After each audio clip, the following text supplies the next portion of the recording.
জমিটা উপযুক্ত হয়ে যাবে। হ্যাঁ, এবার জমি উপযুক্ত, এবার এই জমিতে কিছু সার দাও। বলে সার কি? এই দেহ জমিতে কিছু সার দিয়ে দাও। সার কি জানো? সার হলো ভক্তের চরণ ধুলি। ওটা সার, ওটা যত দেবে তত ফলন বাড়বে, ওটা সার। ওই সারটা এনে দেহ জমিতে দিয়ে দাও, ভক্তের চরণ ধুলি। আগাছা পরিষ্কার করো, চাষ করো, জল দাও, সার দাও, জমি প্রস্তুত। তারপরে গুরুর কাছে যাও।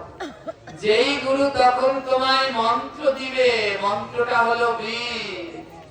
যেই গুরু তোমায় মন্ত্র দিবে, বীজ মন্ত্র, অমন পরিষ্কার যুক্ত জমিতে যখন বীজ মন্ত্র গুরুদেবে বপন করে দেবে,